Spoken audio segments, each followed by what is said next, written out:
Have you ever wondered if a billionaire who owns everything in the world can truly be happy? In the heart of bustling New York, where billions of dollars can buy anything, there lived a man who had reached the pinnacle of wealth, but was drowning in emptiness. His name was John Hart, the CEO of a technology empire. His life was a blur of 5 a.m. meetings, dry numbers, and a magnificent yet sterile penthouse that felt more like a museum. He had everything, and yet he had nothing. But then a fateful encounter with a young homeless girl changed everything. He gave her an unlimited credit card and secretly followed her, hoping to prove one thing, that human nature is inherently greedy. But what happened next was the kindness of a homeless child strong enough to break through the frozen heart of a billionaire. Join me to find out. The story you're about to hear will make you rethink the true meaning of wealth and happiness. Don't miss it. November in New York brought with it not just a biting cold, but a strange gloom. For John Hart, that gloom was not a season, but a state of being. At 35, he stood on a pinnacle many only dreamed of. He was the CEO of HeartTech, a multi-billion-dollar technology empire. His name graced the covers of prestigious magazines, his image was projected on giant electronic billboards in Times Square, and his bank account held a number of unimaginable size. But all of that was just the tip of the iceberg. John's mornings were never romantic. They began with the jarring ring of a phone at 5 a.m., followed by intercontinental video calls with partners in Tokyo and Dubai. His luxurious penthouse on the 90th floor of the Hudson Yards Tower offered a panoramic view of the city, but to John it was just a static backdrop. He moved through the glass walls, past the expensive Italian furniture and original paintings by famous artists, as if they were soulless objects. And they were in fact soulless. This house, with all its opulence, had no family photos, no personal items with sentimental value. It was a museum, not a home. The emptiness in John's soul wasn't a sudden pain, but a gradual, silent erosion. He had built an empire with sleepless nights, with ruthlessness in negotiations, and by casting aside all personal emotions. He believed that emotions were a weakness, something that would hinder the path to success, and he had succeeded immensely. But now, with everything he found, he had nothing. The fake smiles at social gatherings, the cold handshakes, the hollow flattery, all of it only made him feel more alone than ever. That afternoon, John stepped out of his gleaming black Bentley and strode down the familiar street toward his favorite cafe. The November wind slipped through his expensive wool coat, carrying the chill of a changing season. He bowed his head, lost in thought about the next quarter's financial report, his mind consumed by numbers and strategies. He had walked past hundreds of homeless people on the streets of New York for years, always in a hurry, always too busy to even acknowledge their existence. They were just part of the urban landscape, an uncomfortable truth he had learned to ignore, but today something was different. As he walked past a small alleyway beside an old church, his gaze suddenly stopped. The wind swirled, scattering dry leaves on the sidewalk, and there, leaning against the cold brick wall, was a small figure. A little girl. She had tangled brown hair, a smudged face, and wore a faded purple coat. She couldn't have been more than 7, but her eyes held a surprising maturity, a wisdom that shouldn't exist at that age. Her tiny hands held a cardboard sign. On it, in scrawled but clear letters, was the message, "Please help, I'm hungry." John was ready to walk past, as he always did, but something held him back. It wasn't pity, but a sense of curiosity. He had seen thousands of pleading eyes, but this little girl's eyes held no desperation. She just sat there quiet, almost dignified in her small suffering. That stillness was such a stark contrast to the noisy, fake world John inhabited. It wasn't a plea. It was a statement of existence. "What's your name, kid?" John heard himself say, surprised by the sound of his own voice. He knelt down, trying to get to her level. The little girl flinched, looking up. "Niece," she whispered, her voice almost lost to the blare of car horns. "Niece, that's a nice name." John looked closer at her smudged face. He saw an innocence that had been battered by life, but not completely erased. An innocence he felt he had lost a long, long time ago. "Are you here by yourself?" Niece nodded, clutching her sign even tighter. "My foster mom. She said I have to earn my keep or find somewhere else to go." The words were like a physical punch to John's chest. How could an adult treat a child, a small, helpless being, like that? In that moment, a sudden idea popped into his head. It wasn't charity, but an experiment. A game. He wanted to see what this child would do with unlimited power, with unlimited resources. Would she be just like everyone else in his life? Greedy, selfish, always looking to grab everything she could. John slowly reached into his crocodile leather wallet, pulling out his black American Express Centurion card. The card had no spending limit. The card could buy anything that money could buy. Niece's eyes widened as she saw the gleaming metal card. "Niece, I want to give this to you," he said, placing the card into her small palm. "You can buy anything you want, anything at all." Her fingers trembled as she held the card. But I don't understand. This isn't mine." "It is now," John said, his voice firm.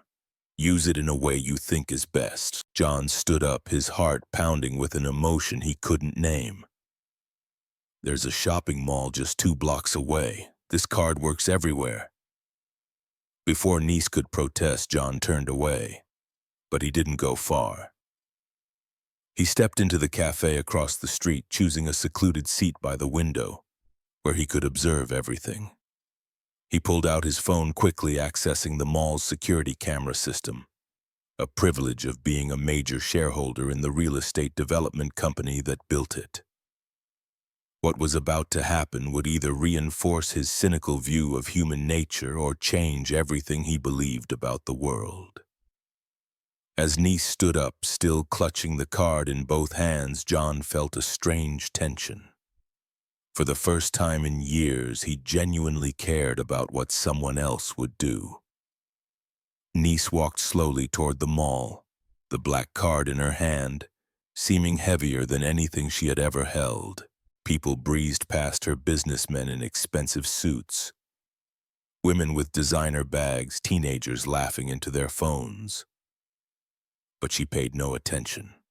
Her mind was spinning with possibilities and fears. The automatic glass doors of the Riverdale shopping center slid open, and Niece stepped into a world she had only ever seen through windows. The bright fluorescent lights made everything sparkle. The clean marble floor reflected her small figure, and the smell of freshly baked bread from the bakery made her stomach growl shamefully.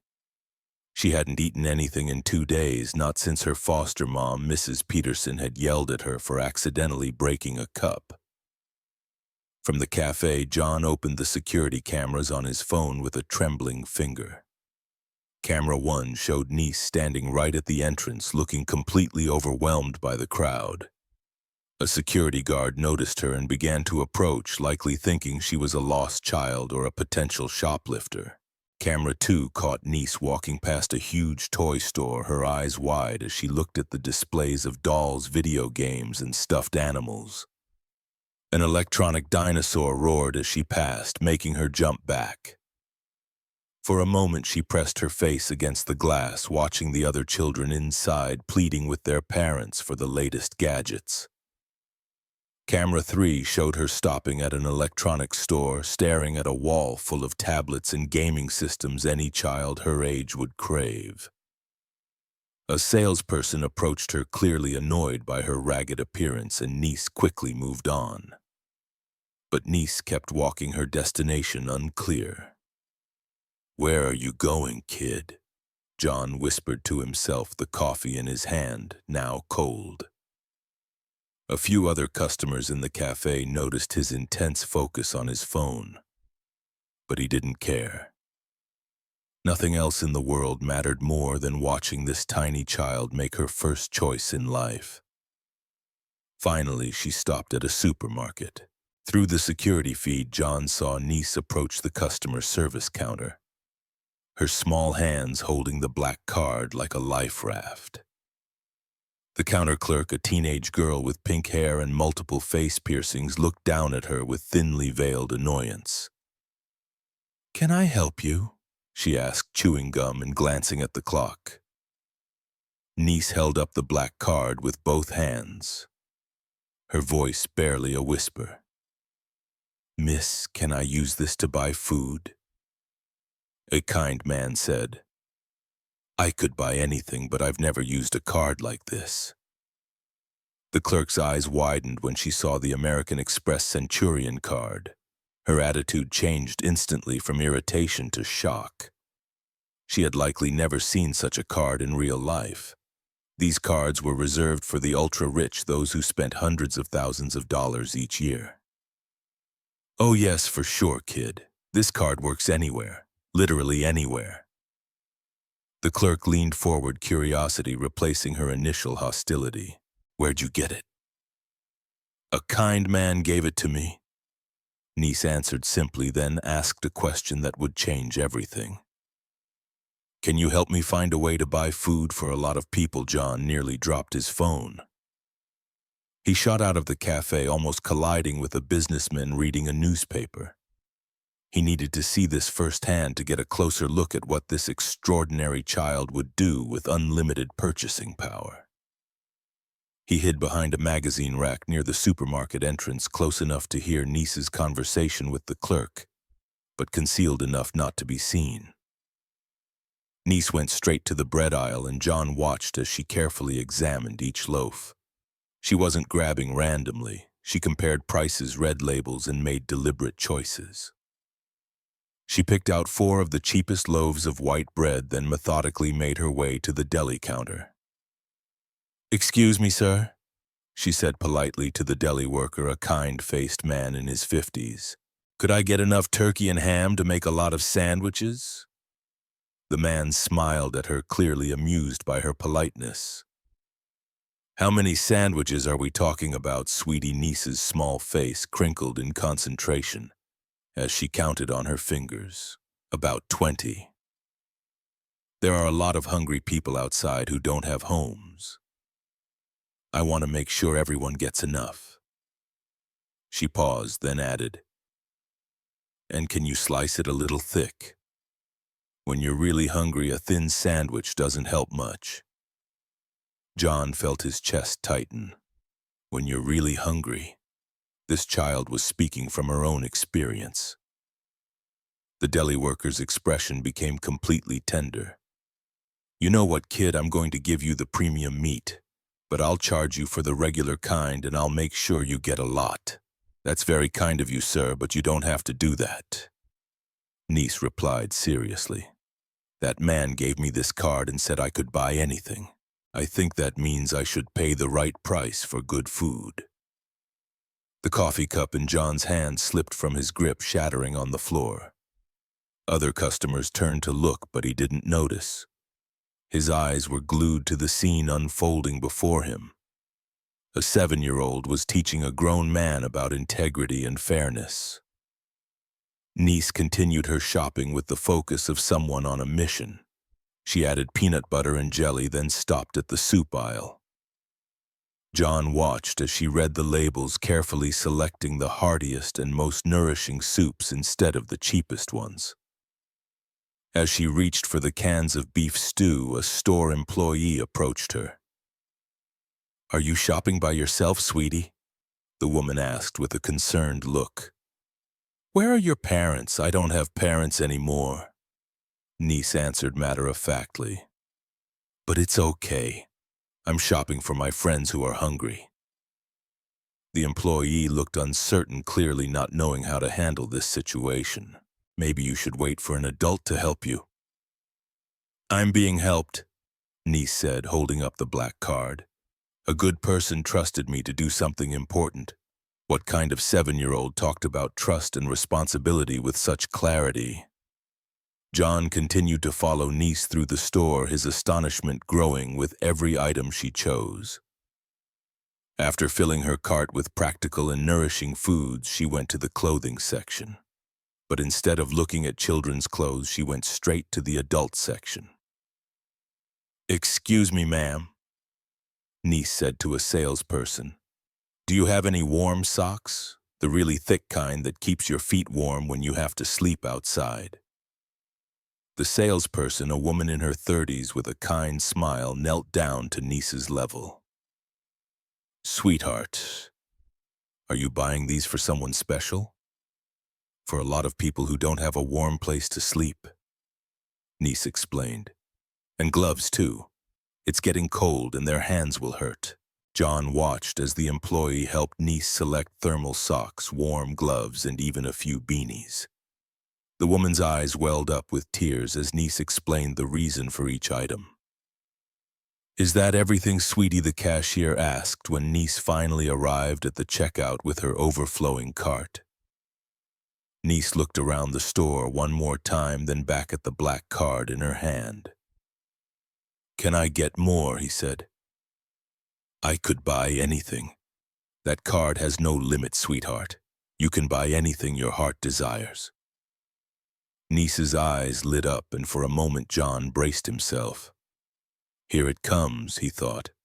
Now she'll remember she's just a kid and buy toys and candy like any normal child. But Niece surprised him once more. "Can I get some of those hand warmers, the kind that you shake to make warm, and maybe some medical tape and medicine for people who are hurt?" And she paused in thought. "Could I get some of those small bottles of shampoo? Some of my friends haven't been able to wash their hair in a long time." The cashier's expression shifted from polite professionalism to genuine emotion. "Of course, kiddo. Let me help you find those things." John watched in complete awe as Niece loaded her cart with personal care items, first aid supplies, and comfort items. There was nothing for herself, all of it was for others. When she arrived at the checkout, the total came to $643. "Are you sure about this purchase?" the cashier asked gently, carefully holding the black card. "This is a lot of money and you're so young." Niece nodded earnestly. "My mom always said that money is just paper unless you use it to help people. I want to help people." As Niece struggled with all her bags, a few employees offered to help her carry them outside. She politely accepted their help, directing them toward the exit with the confidence of someone much older. John followed the small procession out, his worldview shattering with every step. In his 35 years of life, surrounded by wealth and privilege, he had never met anyone, adult or child, who thought of others before themselves when given unlimited power. Niece stopped first at an elderly man sitting near a bus stop, wrapped in newspapers to stay warm. "Excuse me, sir?" she said politely, approaching him. One of the store employees was still helping her with her bags. "Are you hungry?" John hid behind a delivery truck, watching it all from a safe distance. He would never forget what unfolded tonight. He would remember it every minute, every second, because tonight a homeless child had taught him about a kind of wealth he had never known, and his life from this moment on would never be the same. "You don't need to worry about an old man like me, son," said Robert, the elderly homeless man. His wrinkled face, etched with the lines of time and a hard life, showed surprise and concern as he saw the small girl with her arms full of bags and the supermarket employees standing around. But Niece paid him no mind. "I want to worry about you," she replied with simple sincerity, motioning for the employees to carefully set the bags down. "My mom always said that caring for others is what makes us human." Hiding behind the delivery truck, John felt an irresistible urge. He took out his phone and started filming. Not for evidence or to post on social media, but because he knew that what was happening here was so extraordinary that no one would believe it without proof. Niece began to open the bags methodically, as efficiently as an adult. She handed Robert a thick sandwich, a can of beef stew, warm socks, gloves, and a small bottle of shampoo. "Do you know where other hungry people are? I bought enough for a lot of people." Robert's eyes welled up as he held the sandwich in his hands. "My sweet child, what's your name?"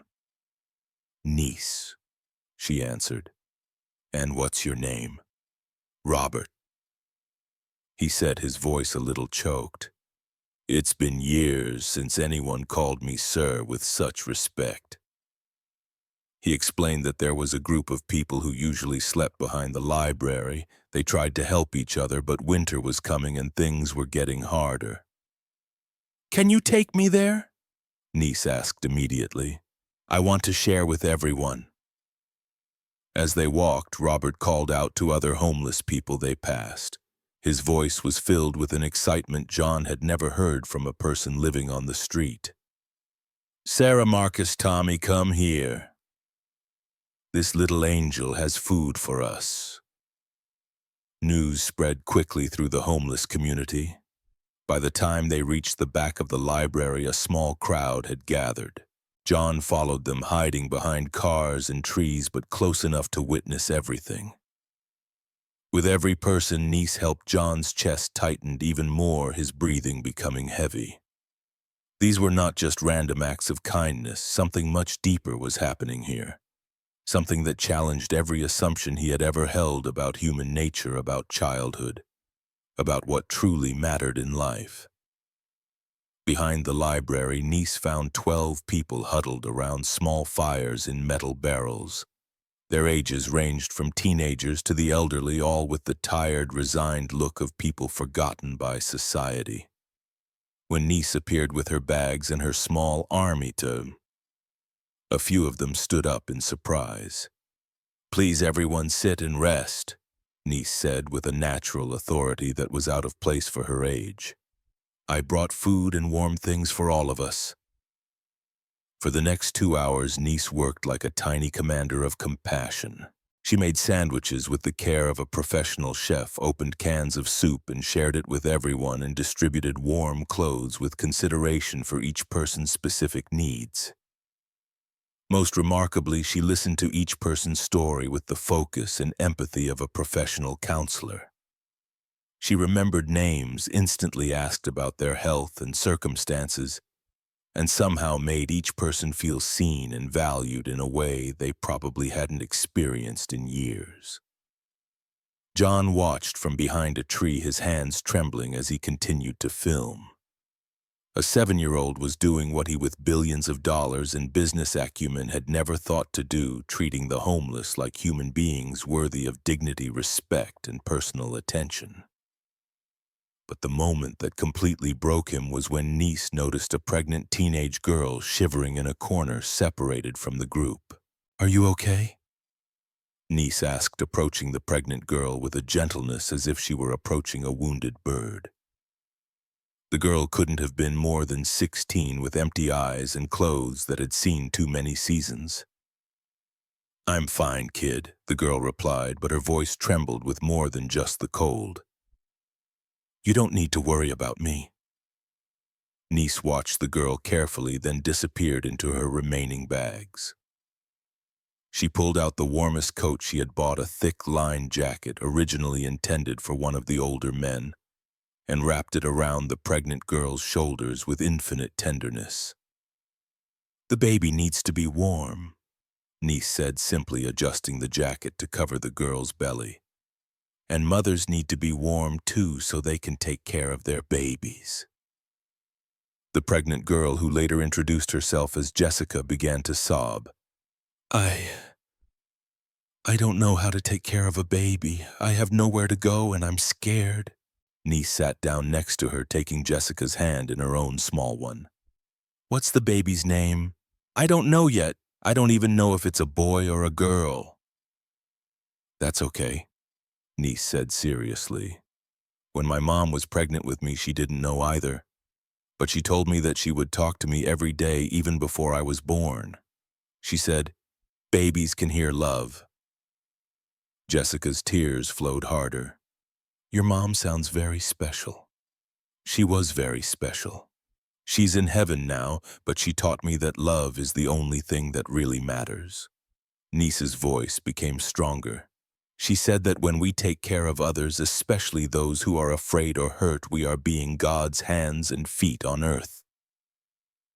John felt his throat completely constrict. He leaned against the tree for balance as niece continued to speak with a wisdom that seemed impossible for someone so young. Jessica, can I tell you what my mom told me? The girl nodded, wiping her tears. She said that sometimes God gives us hard things to do because he knows we are strong enough to do them, and he always sends helpers. Niece squeezed Jessica's hand. Maybe that's why I'm here tonight. From the circle of homeless people, others began to speak up. Robert offered to help Jessica find social services. Sarah, an older woman, promised to teach her how to care for a baby. Marcus, a young man who had been silent all evening, offered to help her find a safe place to stay. John watched in amazement as this tiny child not only fed and clothed them, but had somehow created a caring community around the one who needed it most. As it grew darker, niece stood up and went to each person in the circle, giving them hugs that lasted longer than politeness required. Thank you for letting me share dinner with you, she said to the group. You made me feel like I had a family again. Niece, Robert called as she prepared to leave.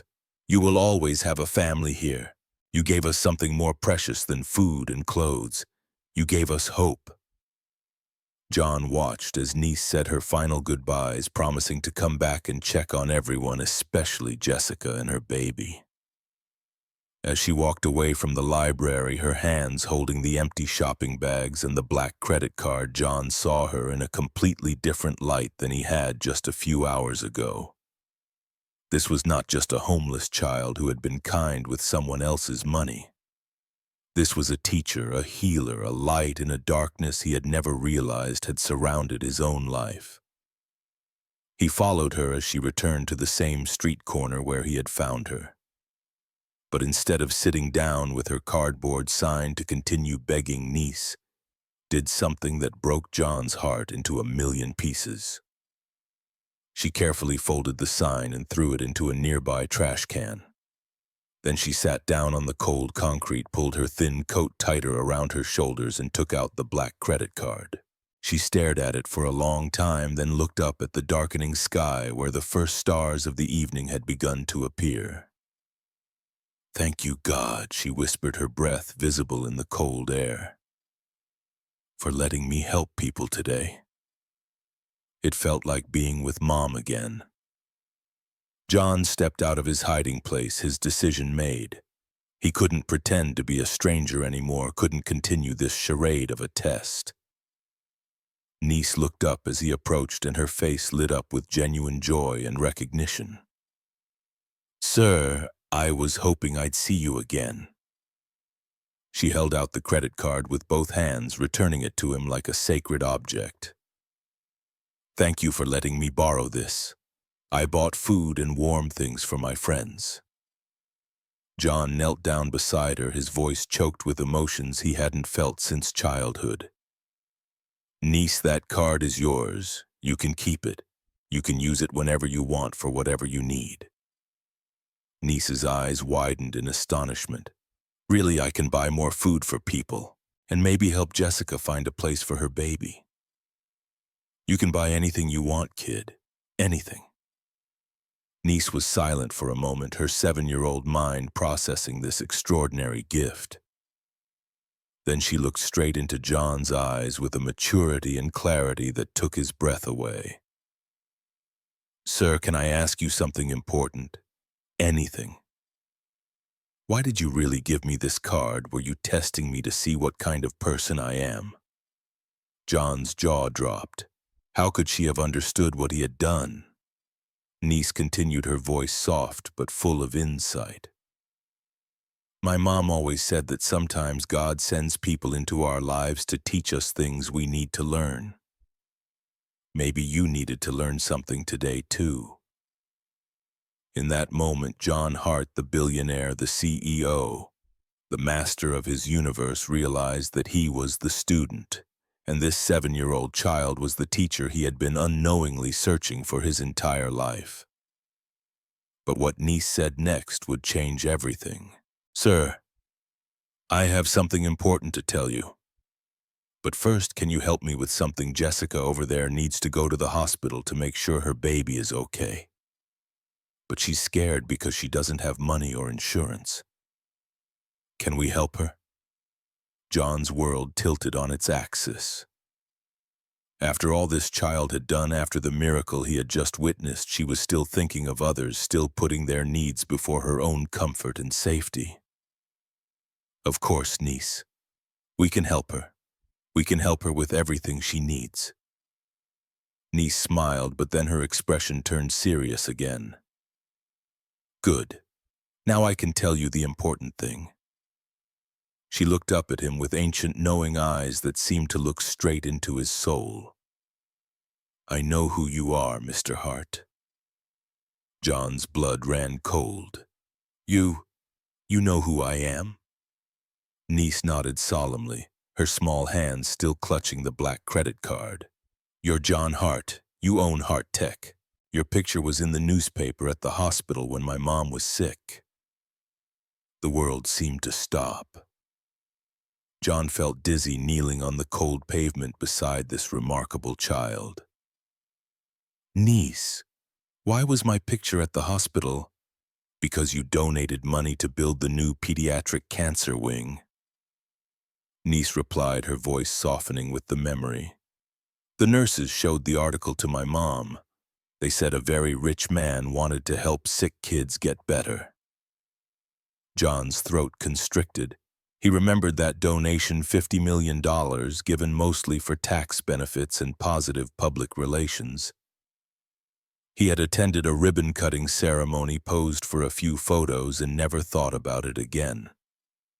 My mom was so happy to see that article. Niece continued, her eyes distant. She was very sick, and the doctor said the new machines in that wing might have helped her. She kept your picture on her bedside table and prayed for you every night. She prayed for me. John's voice was barely a whisper. Every night, Niece said. She said that people who help children must have a good heart, but that sometimes rich people are very lonely. She prayed that God would send you some real friends and family who would truly love you. Niece paused, looking carefully at his face. She was right, wasn't she? You're lonely. The question landed on John like a physical blow.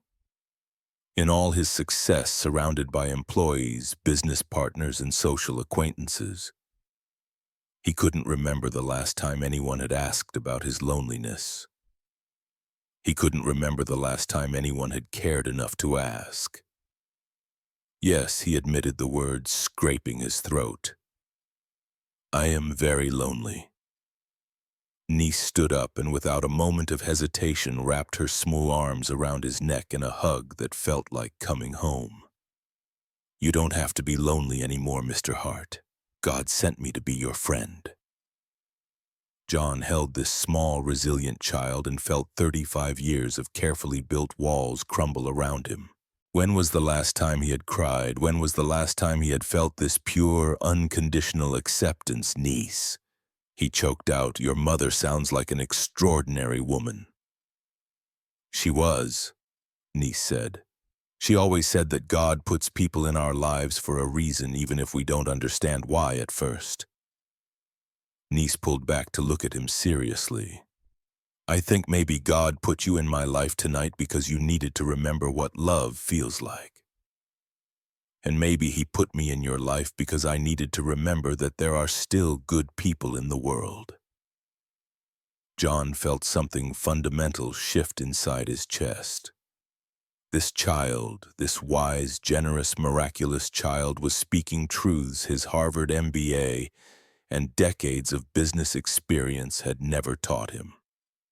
"Niece, where were you going to sleep tonight?" Her face fell. "Mrs. Peterson said not to come back unless I had money. I usually try to find a safe porch when it gets really cold." The thought of this child sleeping on the street, especially after what she had just done for others, was unbearable. "That's not going to happen. Not tonight. Not ever again." "But Mr. Hart, I don't have anywhere else to go." John looked into her trusting eyes and made a decision that would change both of their lives forever. "Yes, you do. You're coming home with me." John's penthouse took up the entire top floor of one of New York's most luxurious buildings.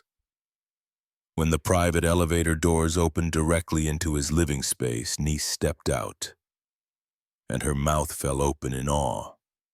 Floor-to-ceiling windows offered a spectacular view of the city lights. Millions of dollars worth of art adorned the walls, and the Italian marble floors reflected the soft light from the designer lighting system.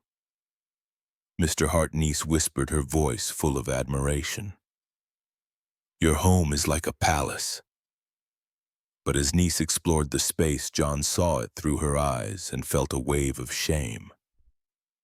Despite its opulence, the apartment was cold, sterile, and devoid of life. There were no family photos, no personal trinkets, no sign that this was a home at all. "Are you hungry?" John asked, opening his rarely used refrigerator to find only expensive bottles of wine. "Take-out containers and bottled water." A little, Niece admitted, "But Mr. Hart, what about Jessica? You promised you would help her." John had almost forgotten. In his astonishment at discovering Niece's connection to his past, he had temporarily forgotten the pregnant teenager still sleeping on the street behind the library. "You're absolutely right. Let me make some calls." For the next hour, John worked his phone like a true CEO. He arranged for a medical team to locate Jessica and take her to the best hospital in the city. He secured a fully furnished apartment for her and the baby with 2 years of rent paid. He arranged for vocational training and ongoing medical care. By the time he was finished, he had spent more on one homeless teenager than most people earned in a lifetime. Niece listened to every call, watching him with growing astonishment. "You can really do all that just by talking on the phone. When you have money and connections, you can solve a lot of problems." John replied, then paused. "But I've never used them to solve problems like this before." "Why not?" The simple question hung in the air. Why hadn't he? He had the power to help people his entire adult life, but he had been too focused on building his empire, too convinced that charity was just a tax write-off and good PR. "I don't know," he admitted. "Maybe no one ever showed me what real kindness looks like." Niece nodded wisely. "My mom said that sometimes people need teachers. Maybe I was sent to teach you about how to help people, and you were sent to teach me about what." John looked around his sterile palace and realized he had no idea what he could possibly teach this child that she didn't already know better than he did. Their conversation was interrupted by a call from the downstairs doorman. "Mr. Hart, there's a woman here who says she's a social worker. She's asking about a child named Niece." John's blood ran cold. "Tell her to wait, I'll be right down." "What's wrong?" Niece asked, seeing his face. "Someone is looking for you. Mrs. Peterson must have called social services." John knelt down to her level. "Niece, I need you to know this. I will not let anyone take you or hurt you. Do you trust me?" Niece looked into his eyes with that ancient wisdom. "Yes, Mr. Hart, I trust you." As they rode the elevator down to the lobby, John's mind raced through the legal possibilities. He had lawyers, influence, resources. Surely he could protect a small child. But when the doors opened and he saw the stern-faced woman waiting with 2 police officers, he realized that money might not be enough to solve this problem. "Mr. Hart," the woman said, stepping forward. "I'm Margaret Foster from Child Protective Services. We've received a report about an adult male taking an unaccompanied minor off the street. I need you to step away from the child." "Ma'am, there's been a misunderstanding," John began, but Margaret Foster cut him off with a raised hand. "Sir, I've been doing this for 15 years. I've heard every story, every excuse. A homeless child doesn't just end up in a billionaire's penthouse without something inappropriate going on." Her voice was sharp, professional, and completely unmoved by John's status or wealth. Niece moved closer to John, her small hand slipping into his. "Ms. Foster, Mr. Hart didn't do anything wrong. He was helping me help other people, and now he's helping me. Niece, sometimes adults make kids think they're helping when they're really not. That's why we have rules to protect children like you." Margaret's voice softened when she spoke to Niece, but her eyes remained fixed on John with deep suspicion. One of the police officers stepped forward. "Mr. Hart, we need you to come down to the station for questioning. It's standard procedure in cases involving a minor." John felt a surge of panic in his chest. "Officers, surely we can resolve this civilly." "I was simply trying to help Niece find a safe place to stay for the night." "By bringing her to your private residence?" Margaret raised an eyebrow. "Mr. Hart, even if your intentions were good, what you've done is kidnapping. You took a minor out of her legal guardian's care without permission or proper procedure." "Mrs. Peterson isn't my legal guardian." Niece spoke up, her voice stronger than John had ever heard. "She's just a foster mom who didn't want me anymore.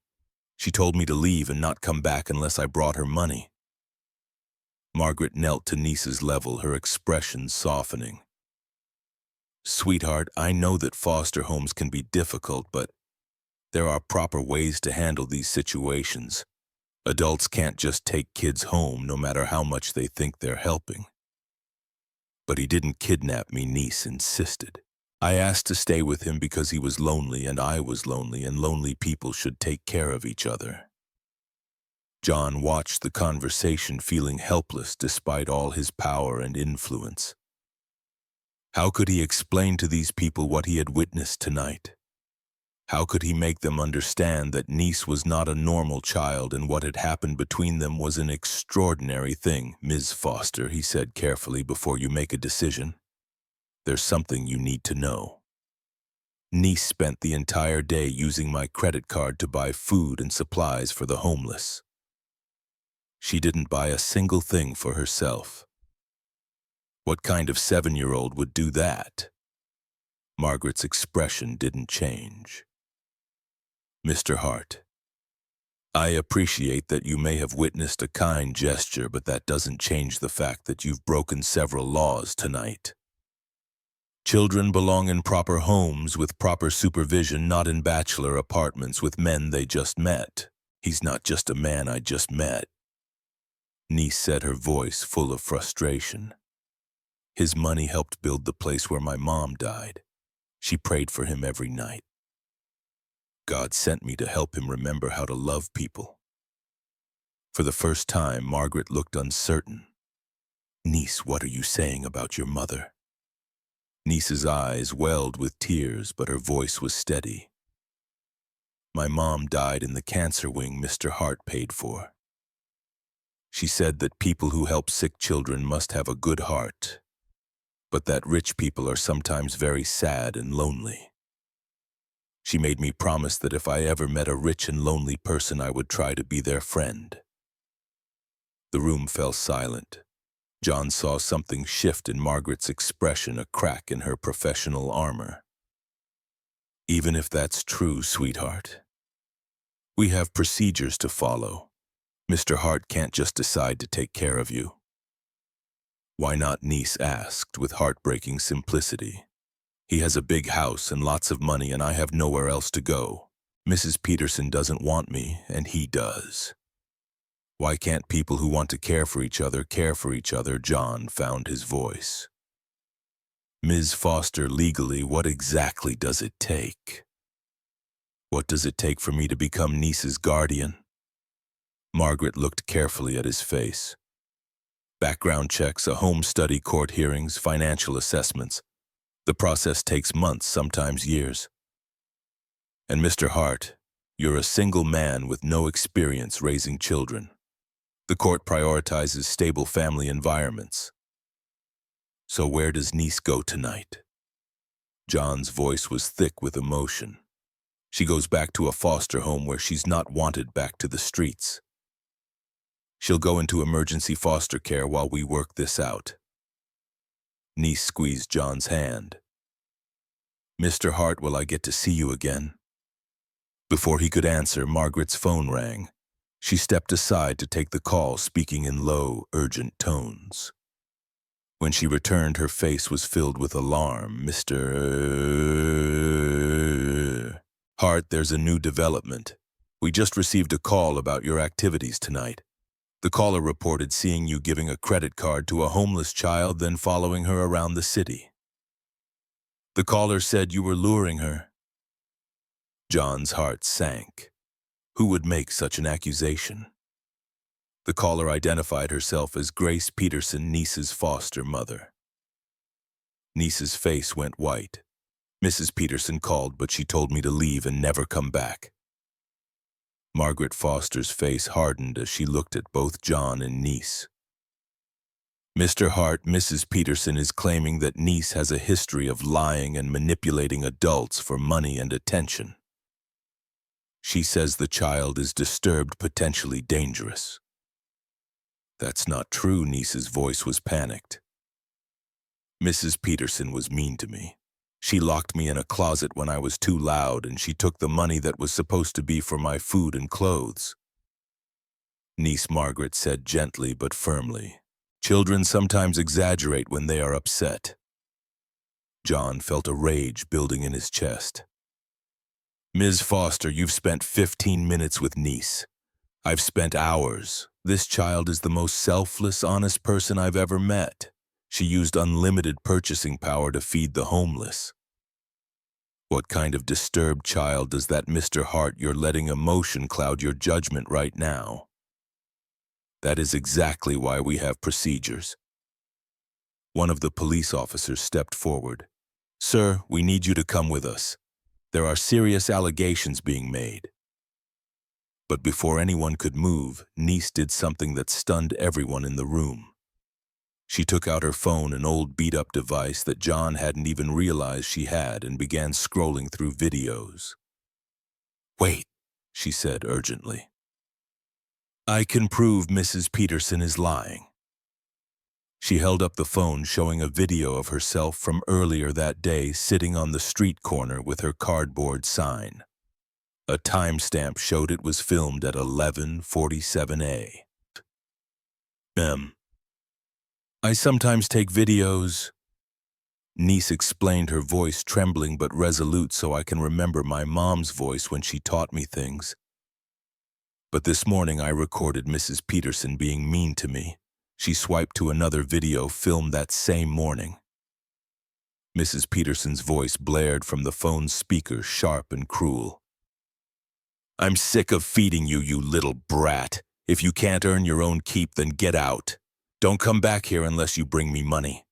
And don't you dare tell anyone I kicked you out, or I'll make sure they send you someplace a lot worse. The room fell silent, save for Mrs. Peterson's continued insults coming from the phone. Niece's small face was visible in the corner of the video, tears streaming down her face as she tried to reason with the woman. Please, Mrs. Peterson, I'll be good. I won't break anything again. I'll try to be more quiet. You're a burden. Niece. Mrs. Peterson's voice continued. Your mom should have kept her legs shut instead of bringing another freeloader into this world. Now I'm stuck with you until the state finds someone else stupid enough to take you. Margaret Foster's face had gone pale. Niece, has Mrs. Peterson been talking to you like this for a long time, ever since I came to live with her 8 months ago after my mom passed? Niece said, her voice a near whisper. She only wanted me because the state pays her to take in foster kids. But she said I ate too much and cost too much. John knelt beside Niece, his heart breaking.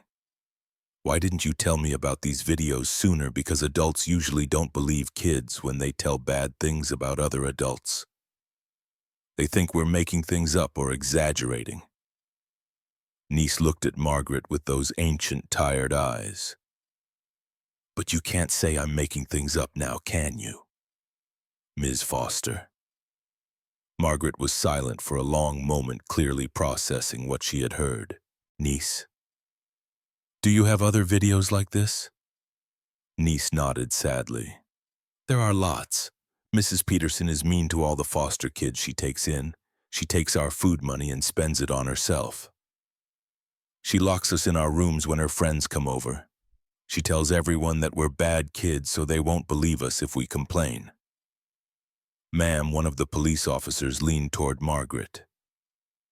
If there's evidence of abuse and neglect, shouldn't we be investigating the foster mother instead of Mr. Hart?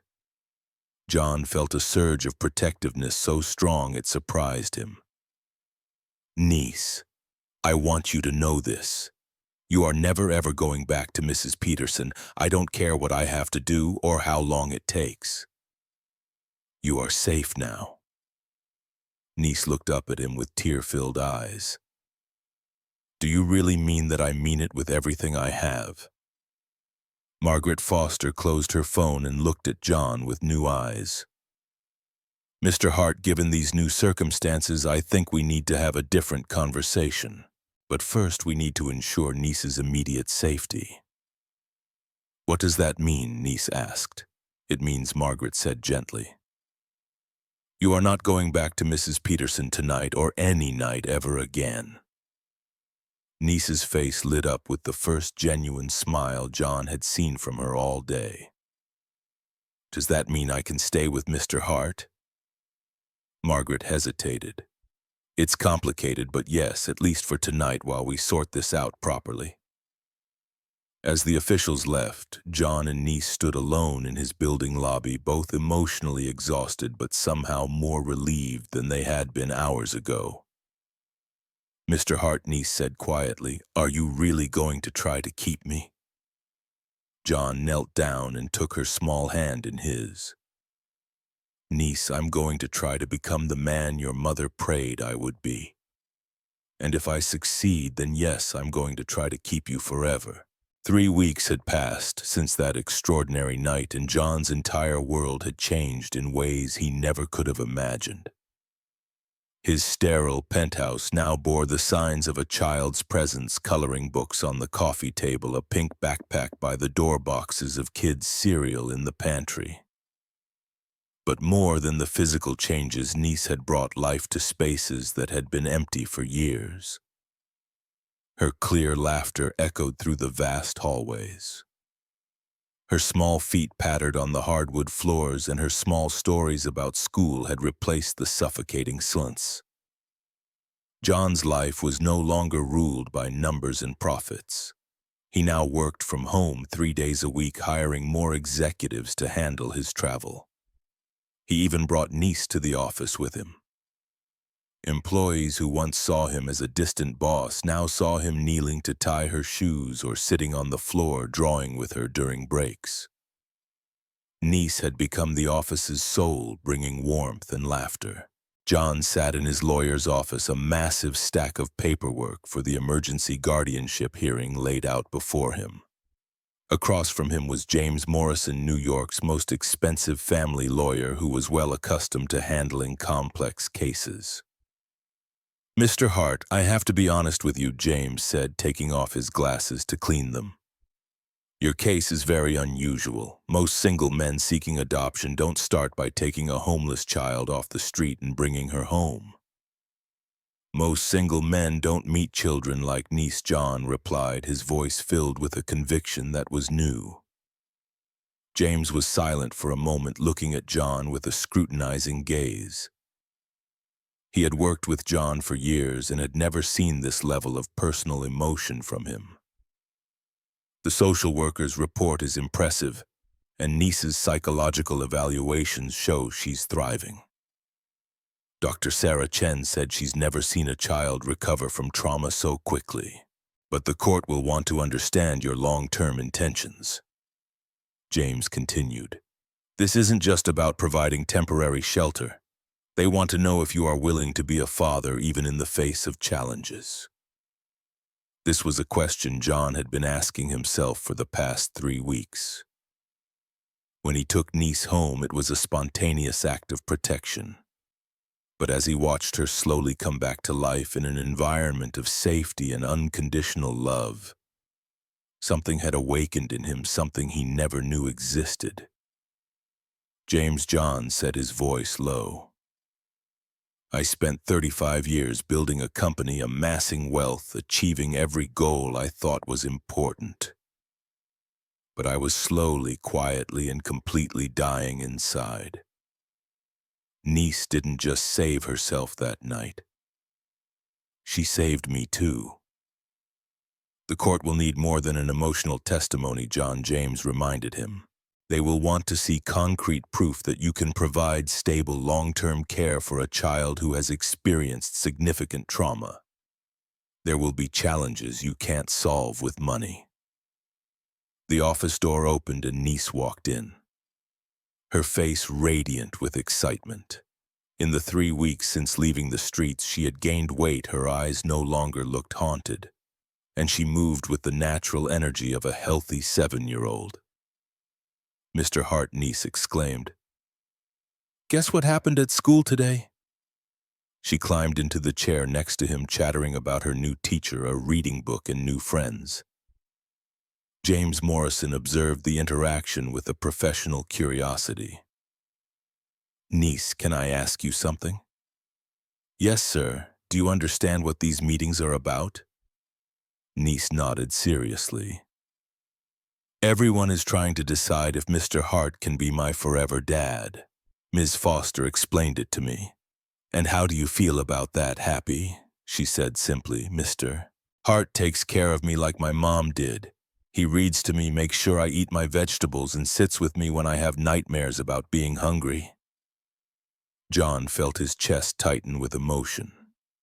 In just 3 weeks, this child had taught him more about love than he had learned in the rest of his life. James continued gently. Niece, sometimes kids feel like they have to say things they think adults want to hear. You can tell me the truth about how you feel. Niece looked at James with the same remarkable maturity that had captured John's attention in the first place. Mr. Morrison, when my real mom was about to pass away, she told me that God would send someone to take care of me. She said I would know who that person was because they would love me, not because they had to, but because they wanted to. She turned to look at John with sparkling eyes. Mr. Hart loves me because he wants to, and I love him because he has a good heart. It just needed someone to remind him how to use it. James made a note on his file, clearly moved by Niece's words. John, there's one more thing we need to discuss, the situation with Mrs. Peterson. John's face darkened. What about her? She's being investigated for neglect and financial fraud. Apparently, Niece's videos led to other children speaking up. The investigation has revealed a pattern of abuse that has gone on for years. Niece's face became serious. Are the other kids okay? They have been placed in better homes, James reassured her. Your bravery in recording those videos may have saved other children from what you went through. John reached out and squeezed Niece's hand. You are incredibly brave, kiddo. My mom always said that when we see something wrong, we have a choice. We can pretend we didn't see it, or we can try to fix it. I wanted to fix it. After Niece left to play in the reception area, James leaned forward, his expression grave. John, I have to ask, are you prepared for this? Long-term raising a child is not just about providing materially. Niece has experienced trauma that could surface in unpredictable ways. There will be challenges you can't solve with money. John thought about the last 3 weeks, about the nightmares that still occasionally woke Niece, about the moments she still hoarded food out of fear of being hungry again, about the way she would flinch when an adult raised their voice. But he also thought about her laughter, her insightful observations, and the way she had transformed not just his apartment but his entire worldview. James, a month ago I thought success meant building the biggest company and amassing the most wealth. Niece has taught me that real success means building something meaningful. A family love connection. I'm not just prepared to be her father. I need to be her father. What about your company, your work? John smiled. I've restructured my schedule. I work from home 3 days a week. I've hired more executives to handle the travel, and Niece comes to the office with me sometimes. The staff adores her. That's a pretty big change. It's the best change I've ever made. John stood up, his decision now completely clear. James, whatever it takes. The background checks, the home study, the court dates. I want to adopt Niece.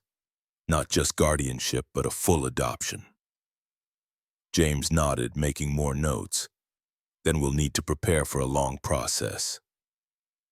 But John, based on what I've observed today, I think you have a very strong case. As they prepared to leave, Niece ran back into the room. Mr. Hart, can we go visit our friends at the library today? Jessica had her baby and I want to meet it. John's heart swelled. Even in her new life of safety and comfort, Niece hadn't forgotten the people who needed help. Of course, kiddo. We can. Stepping out of the lawyer's office with Niece's hand in his, John realized she had been right all along. God had brought them together not to test Niece, but to save them both. But their biggest challenge was still ahead of them. Tomorrow they would face the family court judge who would decide their future. The Cook County Family Court was an imposing place, even for a man of John's power and confidence. The dark wood paneling, the high ceilings, and the massive bench where Judge Patricia Williams would decide their fate created an atmosphere that made both John and Niece feel small and vulnerable. Niece sat beside him in the simplest blue dress they had chosen together for this momentous day. Her hair was neatly braided and she clutched a folder containing a collection of drawings she had made, wanting to show the judge what their life looked like. All rise, the Honorable Judge Patricia Williams presiding, the bailiff announced. Judge Williams was a stern-looking woman in her 60s with graying hair and sharp eyes that seemed to see through all pretense, straight to the truth. She had presided over family court for 23 years and had a reputation for putting the best interests of the child above all other considerations. Please be seated, she said, reviewing the thick file in front of her. We are here today to consider the petition for full adoption by Mr. John Hart of Niece Marie Collins. Mr. Morrison, you may proceed. James Morrison stood and presented their case methodically. He introduced character witnesses, financial records proving John's ability to provide for Niece, psychological evaluations showing Niece's incredible progress, and testimony from her teachers about her academic and social development. But John knew that no amount of paperwork mattered as much as what Judge Williams would see when she looked at them together. Mr. Hart, Judge Williams said, turning to address John directly. The court has reviewed your petition with a great deal of interest. Your case is highly unusual. A single man with no experience with children seeks to adopt a child he met under extraordinary circumstances. Yes, Your Honor. The social worker's report indicates you have made significant lifestyle changes to accommodate Niece's needs. Can you tell me why you were willing to sacrifice so much? John felt Niece's small hand squeeze his in encouragement. Your Honor, I wouldn't call it a sacrifice. Before Niece came into my life, I had everything money could buy, but I had nothing of real meaning. Niece has taught me the difference between success and meaning. She didn't just need a home, I needed a family. Judge Williams made a note, then turned her attention to Niece. Niece, I understand you have something you'd like to share with the court. Niece carefully stood holding her folder. Yes, Your Honor. I made some drawings to show you what my life is like now. She opened the folder and took out the first drawing, a crayon picture of two stick figures holding hands in front of a tall building. This is me and Mr. Hart at his home. See, I drew a lot of windows because he has so many windows, and now I can see the whole city from my room. Judge Williams smiled faintly. That's a very nice drawing, Niece. Niece took out another picture. This one is us reading books together. Mr. Hart reads to me every night, even when he's tired after work, and sometimes he even lets me pick the story. She continued to show her drawings, each one depicting a different aspect of their life. Cooking breakfast, visiting the library, making new friends, Niece. Doing homework while John worked on his computer nearby. And this is the last one, Niece said, holding up a drawing that made John's throat tighten with emotion. This is my family tree I drew at school. See, I drew my mom in heaven watching over us, and me and Mr. Hart are holding hands on the ground. My teacher said that families don't have to look the same to be a real family. Judge Williams carefully considered the drawing. Niece, can you tell me in your own words how you feel about Mr. Hart becoming your official father? Niece's face became serious with the gravity of the question. Your Honor, when my real mom was about to pass away, she told me that sometimes God sends people into our lives at just the right time. She said I would know my new family because they would love me, not because they had to, but because they wanted to. She turned to look at John, her eyes sparkling. Mr. Hart loves me because he wants to, and he takes care of me like my mom did. He makes sure I eat my vegetables and helps me with my homework and holds me when I have nightmares, but most importantly, he lets me keep helping other people like my mom taught me. Helping other people, Judge Williams asked. Niece became radiant. We visit Jessica and her new baby every week. Mr. Hart is paying for her college so she can get a good job, and we take food to our friends at the library every Saturday. And Mr. Hart started a program at his company where they hire people who don't have homes and help them get back on their feet. John felt a surge of pride. Niece had been right. Her influence had spread far beyond their personal relationship. Inspired by her example, he had restructured a part of his business to create employment opportunities for the homeless along with temporary housing and support services. Judge Williams turned back to John. Mr. Hart, I have to ask one difficult question. Niece has experienced significant trauma in her young life. Are you prepared for the possibility of challenges that may arise as she grows up? Adoption is a lifelong commitment, not just for the easy times, Your Honor. 3 months ago, I thought being a parent was about providing material stability and educational opportunities. Niece has taught me that it's really about being present every day with love, patience, and consistency. Whatever challenges we face, we will face them together. Judge Williams was silent for a few long minutes, reviewing her notes and looking at both John and Niece. The courtroom was silent save for the ticking of a large clock on the wall. Finally, she looked up. In 23 years on this bench, I have seen thousands of adoptions. I have learned to recognize when an arrangement is fueled by true love as opposed to obligation, convenience, or other motives. What I have seen before me today is a child who has transformed not only her own circumstances but the life of the adult who seeks to adopt her. Niece, your wisdom and compassion are astonishing for your age. Mr. Hart, your willingness to reshape your entire life around the needs of a child demonstrates a level of commitment this court finds admirable. She picked up her gavel. It is the ruling of this court that the petition for adoption is granted. Mr. Hart, you are hereby granted full parental rights and responsibilities for niece Marie Collins, who shall from this day forward be known as niece Marie Hart. The gavel came down with a resonant sound that echoed through the courtroom like a bell of freedom. Niece threw her arms around John's neck as he lifted her, both of them crying tears of joy and relief. Around them, a small group of supporters, including James Morrison, Margaret Foster, and even a couple of Niece's new school friends, broke into quiet applause. Dad Niece whispered into his ear, trying out the word that was now legally and eternally true. Yes, sweetie, Mom was right. God sent someone to take care of me, and I think maybe He sent me to take care of you too. As they left the courtroom together, officially and forever a family, John realized she had been teaching him all along. She had shown him that true wealth isn't measured in dollars, but in the lives you touch. Real success isn't about what you achieve, but about who you become in the process.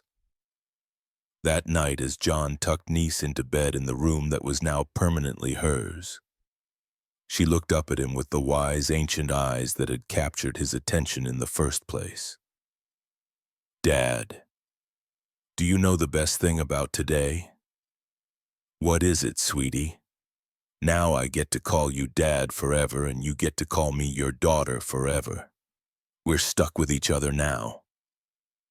John laughed, his heart so full it felt like it might burst. Niece Hart, being stuck with you is the greatest privilege of my life. As he turned off the light and closed her door, John reflected on the extraordinary journey that had brought them together.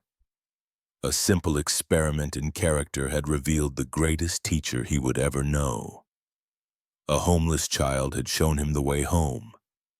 And tomorrow they would wake up as a family and continue to build something more precious than any asset.